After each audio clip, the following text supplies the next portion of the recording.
going on, brother? How are you? How are you? I'm very well. How's life? Good, man. Like, you and I correspond on Twitter and DMs like all the time. Quite a fair amount, yeah. Yeah, but I don't believe we've ever actually met in. No, we've never met. I don't go to cons very often. My schedule is usually all over the place. It's so busy. I most of the time don't get to go to Black Hat, DevCon.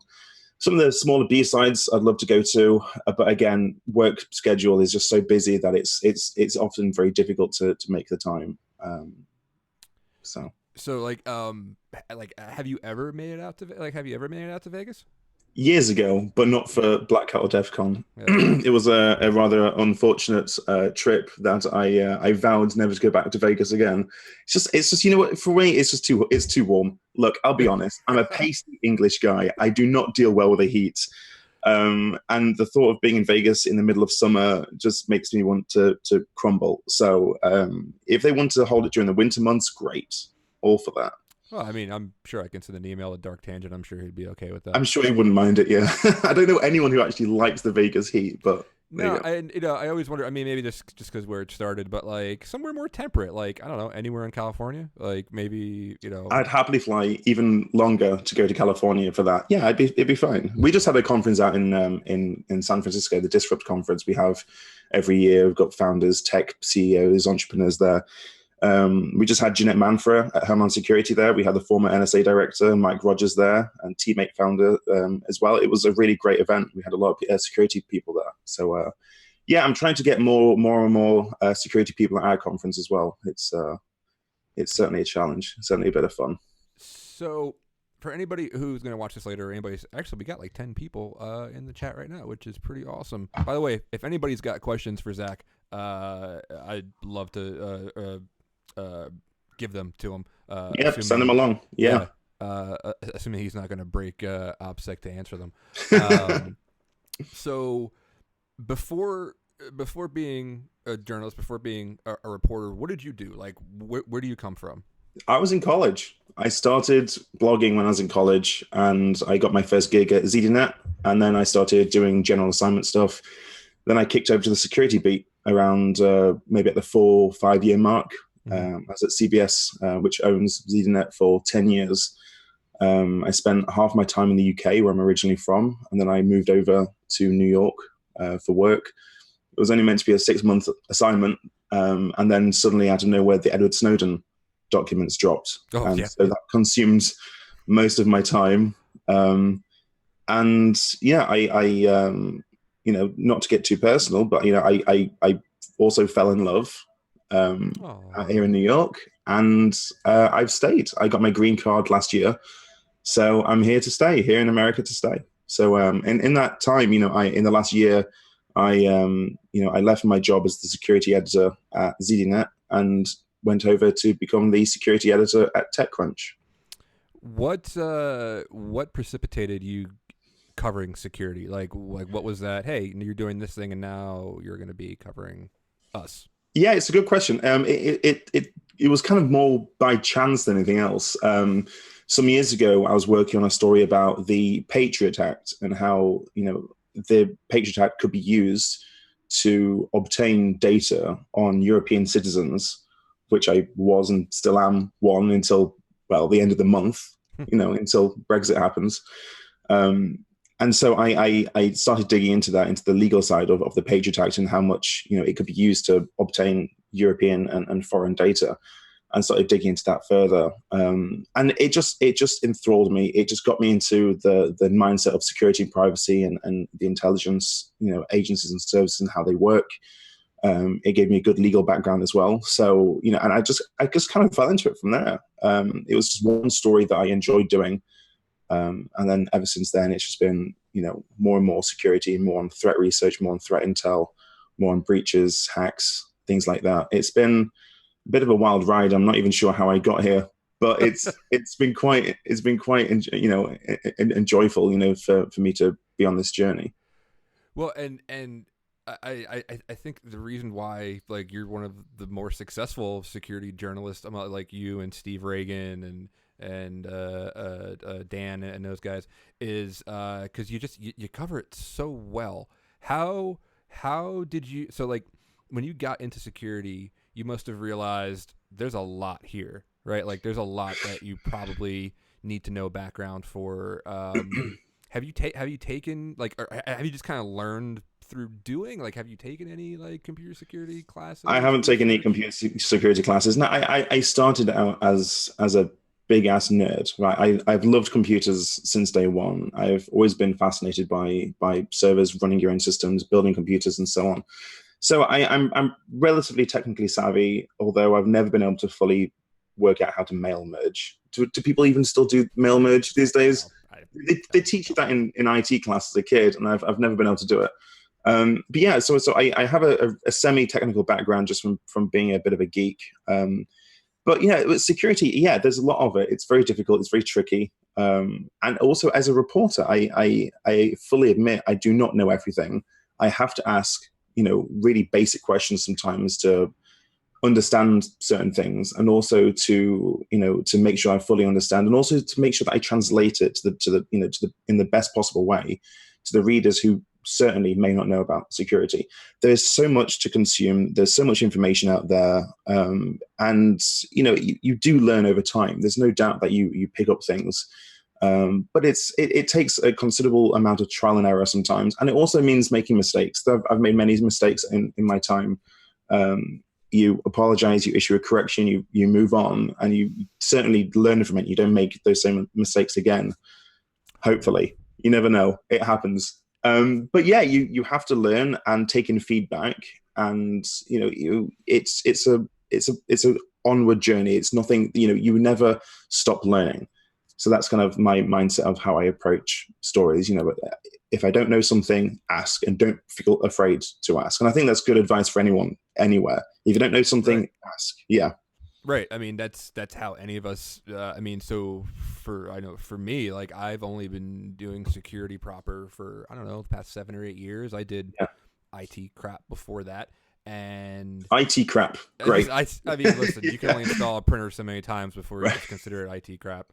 My Microsoft Word isn't working. I don't know, man. Go home. Like I left an hour ago. And yeah, it really is just it's asking questions, and even that's a sort of thing that I even recently kind of I don't know, it took me a long time. I always thought that I was missing this one piece of, like, if I just knew this thing, that everything would click. And then I realized it's just about asking those questions. Right. Like it's like when you get to different companies, like I've worked at a lot of different companies, and just seeing these disparate data sets of, like, you're not going to know every use case, like you're not going to know every single question to ask, but look at the things in front of you and extrapolate from there. Like what can I learn? So you mentioned, having to make apologies and having to do that kind of thing. What's your biggest screw up you're willing to admit to? Biggest screw up I'm willing to admit to. I might need to think about that. I haven't made any um, in a while, thankfully. The more you learn, the more aware you are of the situation. With security, you can't get things wrong. Really, you really can't afford to. There are some sites out there that play fast and loose with their words. Getting things like vulnerability and exploit mixed up. It's a small thing. It's a small thing, but Oh yeah, technically that'll drive them nuts. exactly the two very different things. Having describing a leak versus an exposure versus a hack versus a breach. There are four things that mean different things. um I've definitely made some mistakes in the past. Nothing catastrophic, thankfully. Nothing that's got me fired. I mean, I've never been fired to date, thankfully. True at the time of recording, Yeah, at true. It's least. time of recording. But no, I think the trick is to constantly learn from your mistakes and admit when you've gotten things wrong, and build up that trust from there.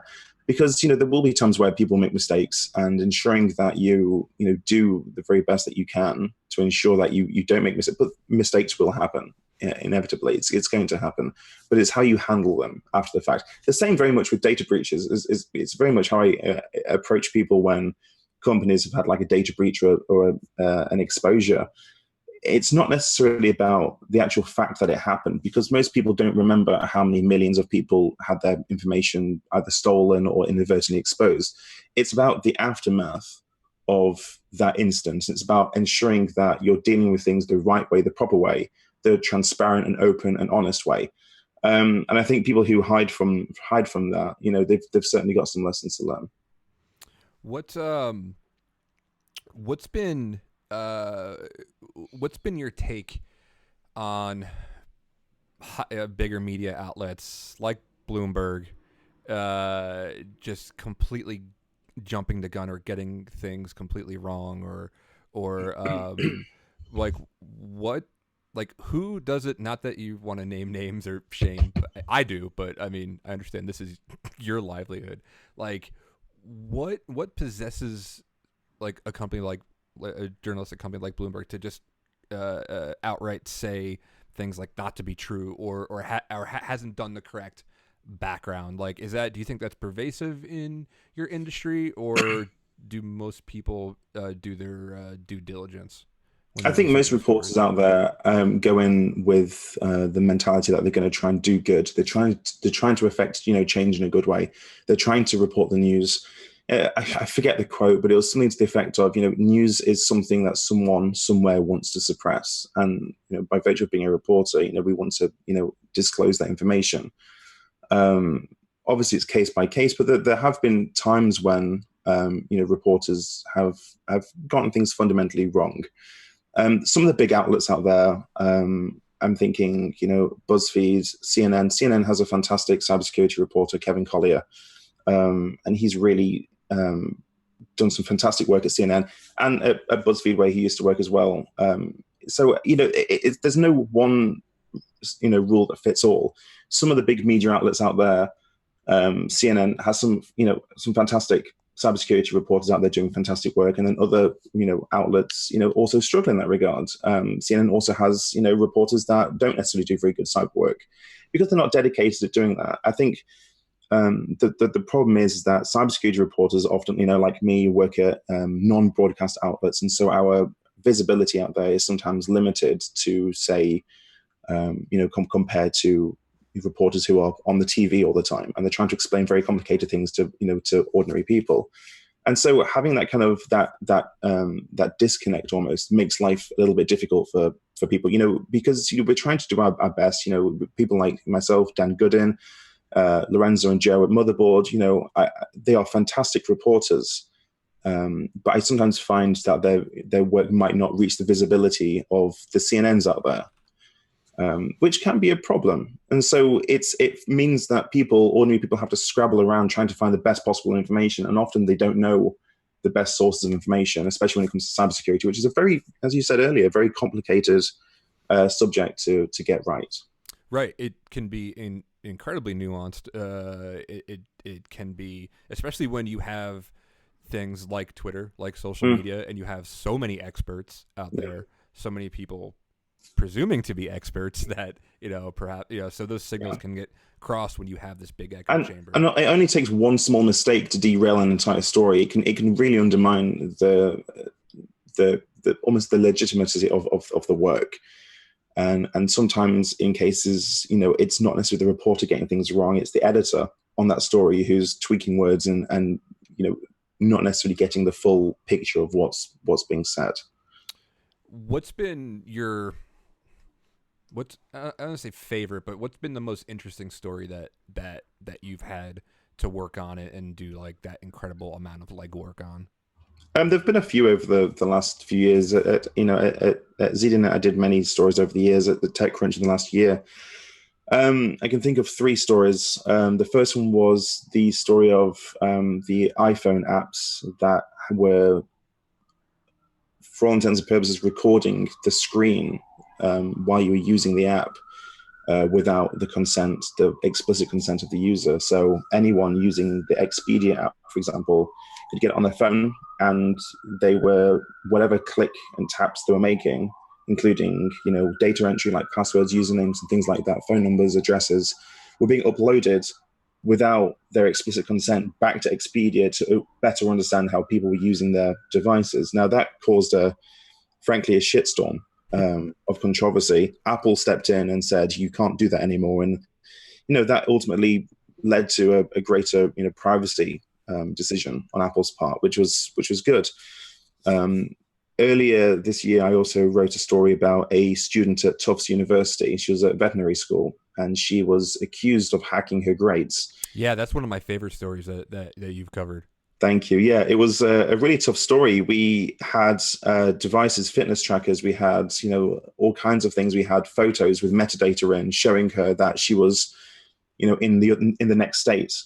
She was meant to be in Massachusetts. She was actually in Connecticut, and yet somehow she was, accused by Tufts University of using her laptop at her home address, which she couldn't have been. We poked so many holes in their accusations that she was hacking her grades over a period of many months, and yet they still wouldn't reverse the decision. She was ultimately expelled, and because she was a Canadian on a visa, she was forced to leave the US pretty much the next day that she was expelled.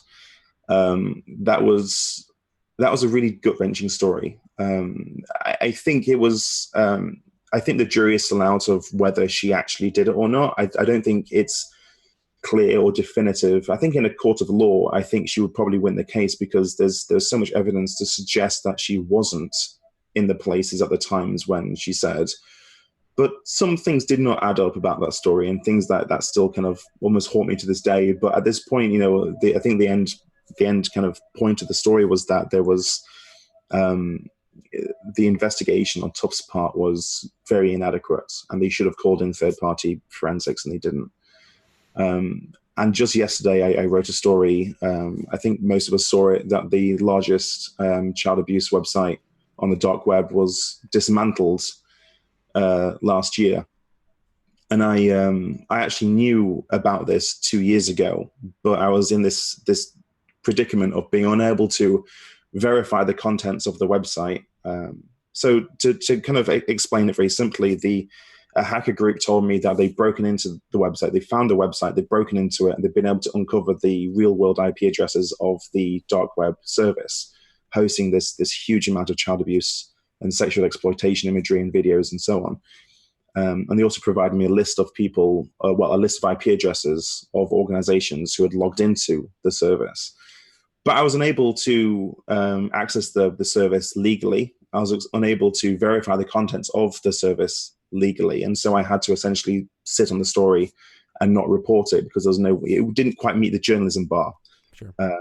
Let alone the legal bar. And so I reported the information to the FBI, which I felt it was my duty as a journalist, but also as a human.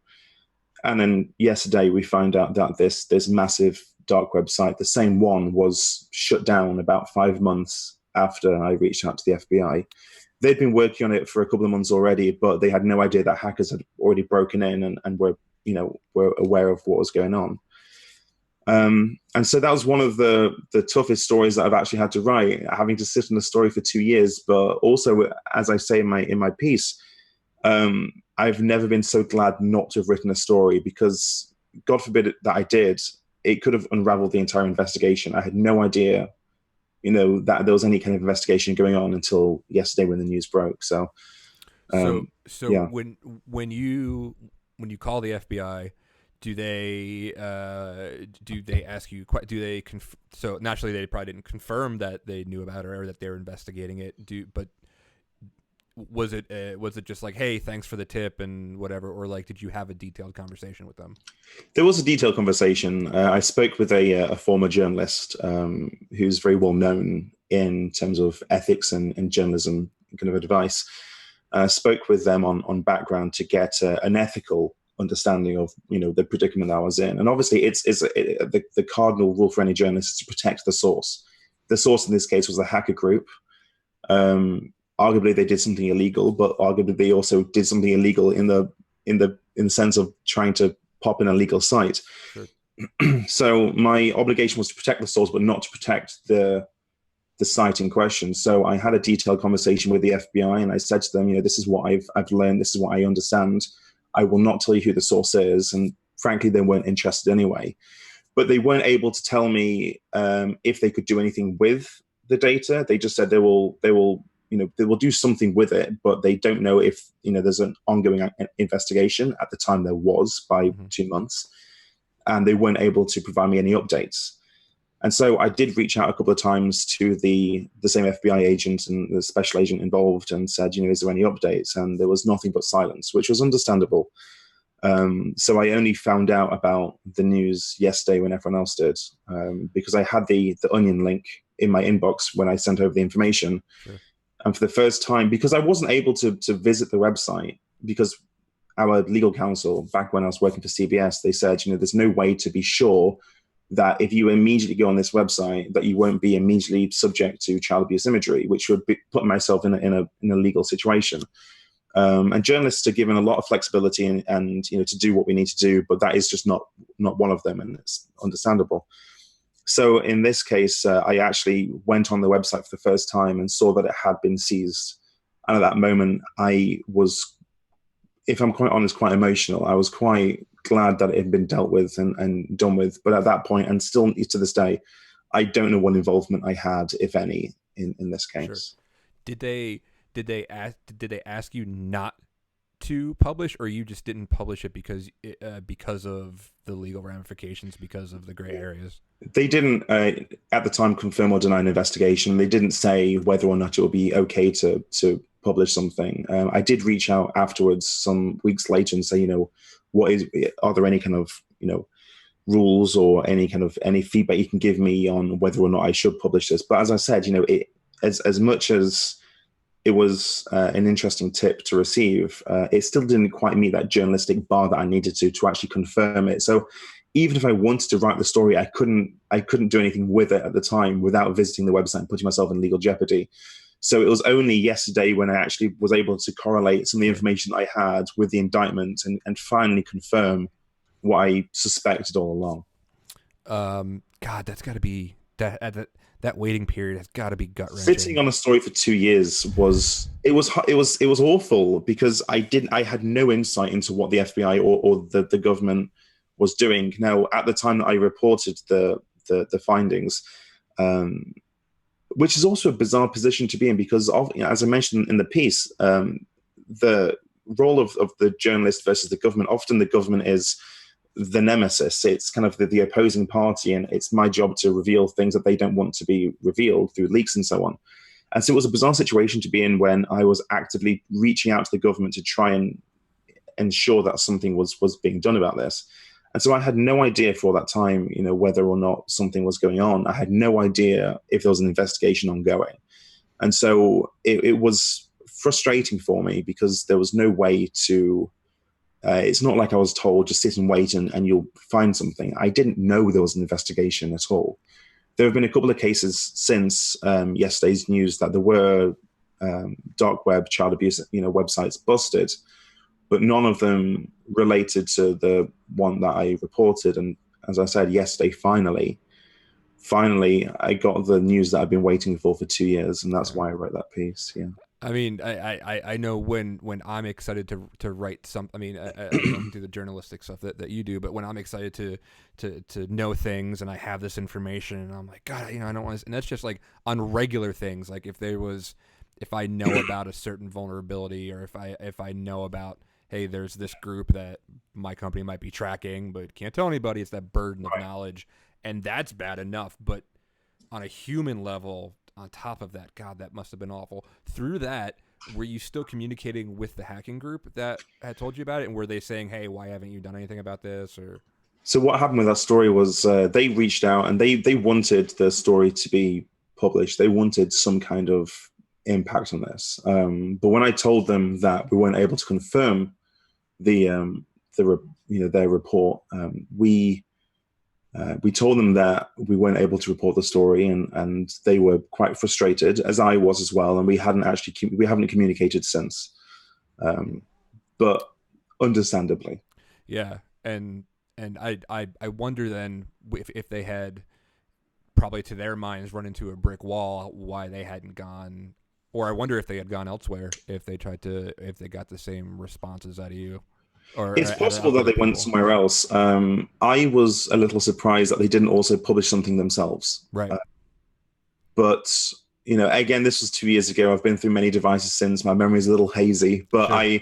It was enough to I remember enough to be aware of obviously what happened, and I remember the emotions that I was going through at the time. I wanted to report on this journalistically, but also in the back of my head, my editor-in-chief and I at the time were trying to figure out how we could and not potentially mess up an investigation that was ongoing, because as I said, if I had, then that could have caused a considerable amount of harm to their investigation, and we might not be where we are today.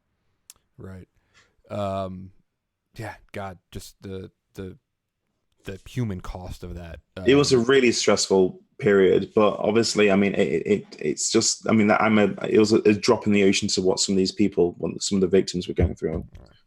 So, what's been the most fun story that you've covered? Like, have you ever had something that just really gave you like, this is a bunch of fun? There've been plenty of stories over the years that have been really fun and to report. I couldn't even name them all.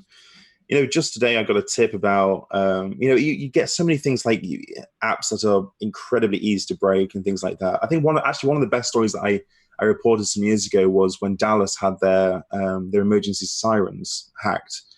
It was a fascinating story when in Dallas, for some reason out of nowhere, all the emergency sirens, the tornado and weather sirens were going off at the same time.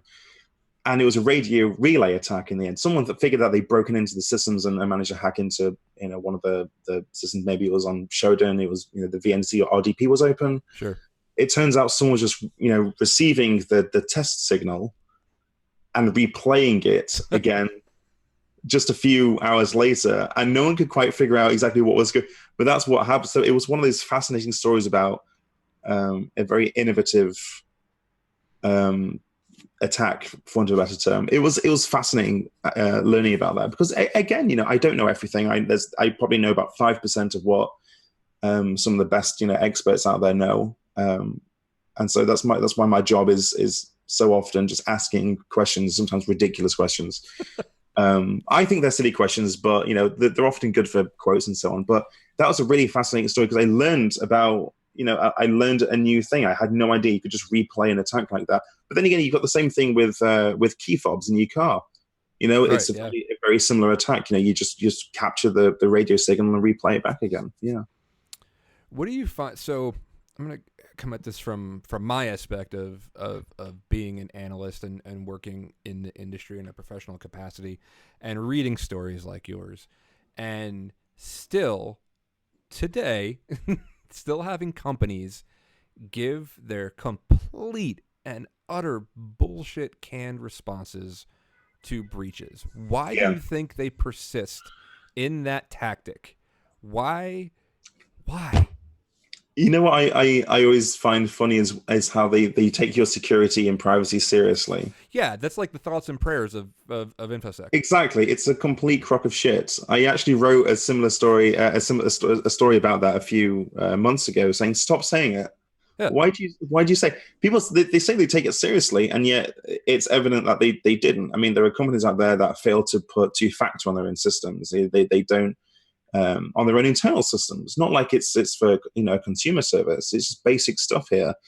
A lot of the time, I think it comes down to marketing, PR, and legal. They try and put it in there as a boilerplate statement.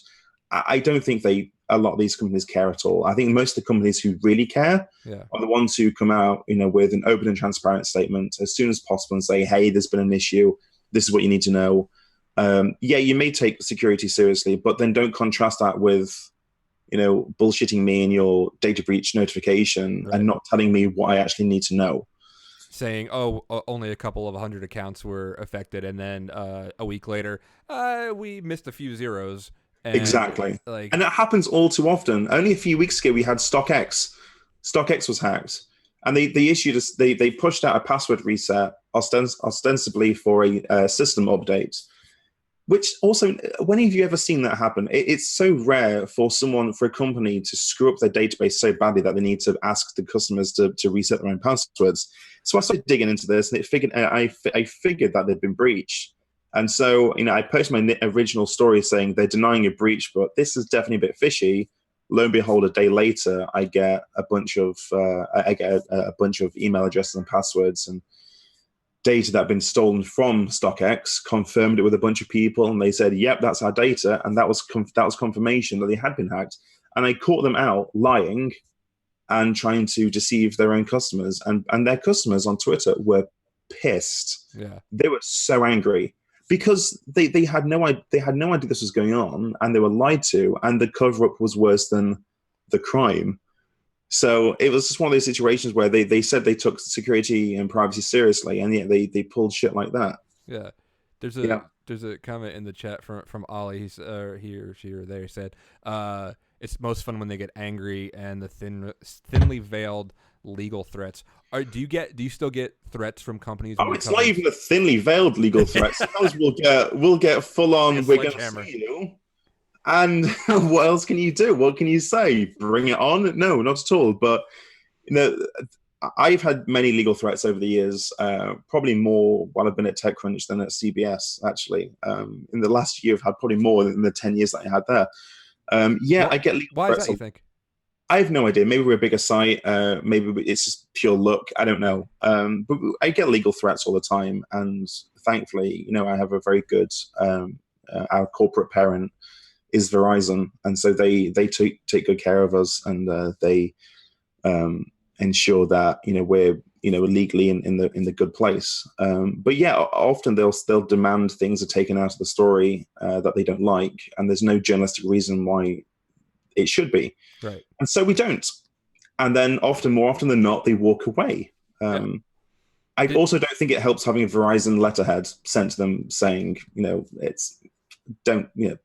Don't. We've so I imagine legal threats for journalists are like the TSA notices that we get in our suitcases. You just stack them up in the corner and say, "Look, I got another one." Well, you have to, but also it's a real threat. And as you know, like security researchers go through, and journalists alike go through all kinds of legal hassle and legal pressure. And there has to be a better way of this, because the amount of times over the last few years I've seen people, ordinary, good, hardworking security researchers and hackers get legal threats, and they send them to me often and say, "What do I do about this?"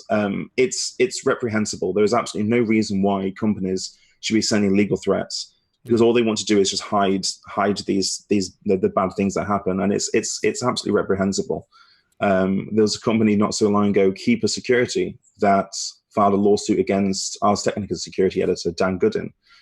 The case settled in the end, but that caused a huge amount of furore, didn't it? It was an absolute. Yeah. There was so much anger and frustration, and I think that culminated in a lot of people being very frustrated by their own legal issues over many years, and seeing that play out in public. I think that gave a lot of people pause. I think that had a chilling effect in the security industry. I hope not much, but there was certainly people I spoke to at the time who said, there were times when I would just anonymously drop an O-Day on Twitter because I don't want to deal with the hassle of reporting a problem. And you know what? And that's the sort of thing that's going to continue.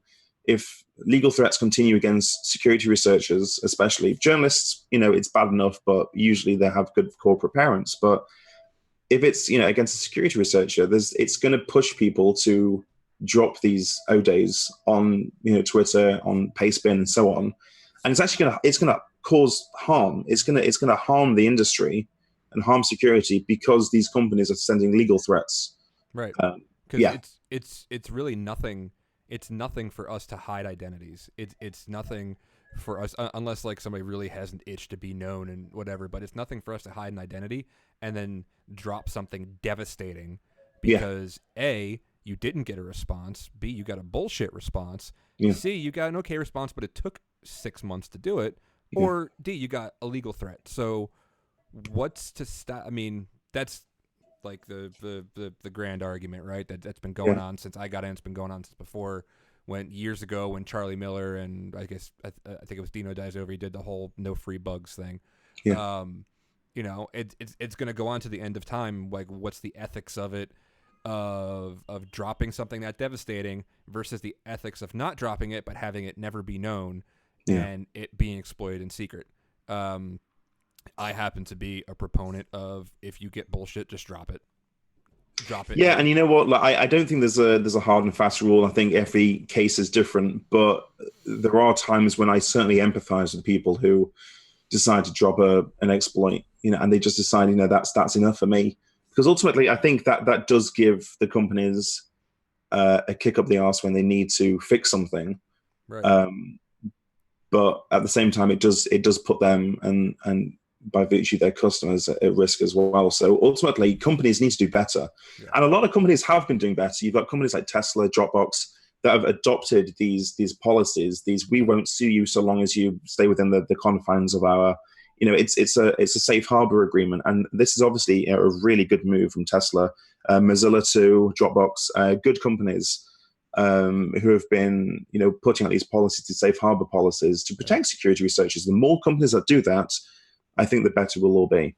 Right, and of course, you cannot have this conversation without talking, or at least mentioning, the bug bounty programs and people like Katie Musaris, who pioneered that. Like, she founded this stuff. She still doesn't get the credit that she deserves. She absolutely should get that credit. She was the one who. I mean, she started Microsoft's bug bounty. She has pioneered and pushed forward bug bounty programs, for years. And she's one of the I think she is the foremost expert in bug bounty programs and vulnerability disclosure and so on. And she's a fantastic person to talk to.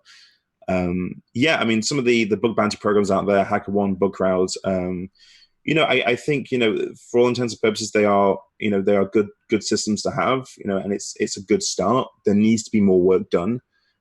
Just recently I saw, it was Devin Stokes who was tweeting about this on Twitter, how HackerOne closed one of his bugs as informative when it clearly wasn't. And so there's a lot of animosity, I think, between bug finders and companies like HackerOne at times, because everyone's trying to do their job and everyone's trying to do the best they can. Yeah. But companies still, I feel, take advantage of the system and try not to pay out for things by marking things as informative or something like that. When they just try not to create a situation where they could admit wrongdoing anyway.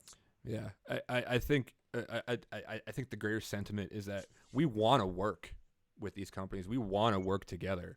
Yeah. And if we can do it where there's financial incentive, where there's reputational incentive, and it's boys, I'm like, don't be a dick to each other. Like, we want to work with these people. But yeah, that's super complicated. I don't want to keep you on too much longer because you've got a very, very busy day in the average day of Zack Whittaker. One last thing on a human personal level. What do you do to unwind, man? Like, your brain must be going. Do you unwind? Do you get to go on holiday? You must have a million things in your head at all times and juggling these things. Like, what do you do just to kick back? There is a lot going on a lot of the time. For me, I'm fortunate in that I live and breathe security. I love this stuff. So I'm not just a reporter doing this for the shits and giggles. I really do love this stuff. It runs through my veins. Don't get me wrong, I could never pop a shell. I couldn't do it even if I wanted to, but I I love this stuff. I love learning about this stuff. So it's not a chore for me. This job is not a chore. But I do exercise. I do CrossFit. I work out. I lift. I think one of my big things outside security, as everyone knows, is that I have cats and we foster kittens. So there's always kittens running around in this house, which is very, very fun to have. So, and also, we do things like we grow vegetables on the roof, and we have a lemon tree up there. We've got chili peppers up there. Awesome. I like to cook. I like to do all kinds of things. But yeah, this job is a little all-consuming. There are times when I'll get something, pretty juicy come through on the weekend, and I'm trying to enjoy my weekend. I'm like, oh, do I have to drop this and deal with this right now? My partner, she puts up with me.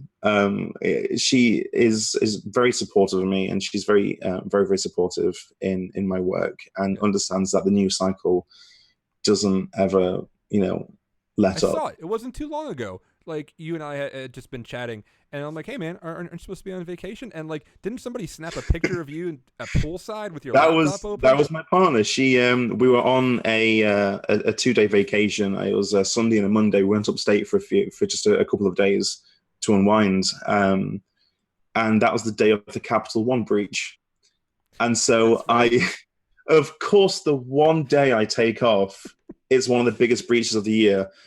So we were walking back to our Airbnb, and she said, "Look, I know you're off, but you need to write this." And she wasn't saying this in like a, I need to, but in a way that I should write this. And she recognized how important this was to me. And I said, "No, it's not going to happen. I'm not going to work on my vacation." And she said, "No, you can." And so she allowed me to write this story, which I feel better for doing. Sure. I appreciated that a great deal. She's very supportive of me. Yeah. Well, it's for my part, and we're going to close out so you can go get to your day. But for my part, and for people in my friend circle and my professional circle, that care and that passion that you exude for the work shows in your work. That's why you're one of the first people, if not the first person, when something happens, I go to see what you have to say about it. Or when somebody asks, hey, what are the journalists that are covering things the right way? I always say Zack Whittacker. So at the bottom of the stream right now, for anybody watching now or later, I have Zack's info, how to get a hold of him on WhatsApp, PGP fingerprint, and his email. So if you need to speak with Zack about something, that is how you get a hold of him. And dude, not only are you just, and actually what makes me mad is that you're in New York proper, right? Like you're in the city. I'm in Manhattan, hour and a half from you. Are you? Yeah, I'm in Lehigh Valley in Pennsylvania. So fantastic. Yeah. So the fact that we've never crossed paths is even more maddening. Well, next time you're in the city, let me know. We'll go for a beer. How about that? 100%. I'm going to take you up on that. Zack, dude, thank you so much, man. I'm such a fan of yours, and I hope a lot of people get to watch this and get a better idea of what you do and what you do for us. So thank you, man. Thank you so much. Cheers. Take care.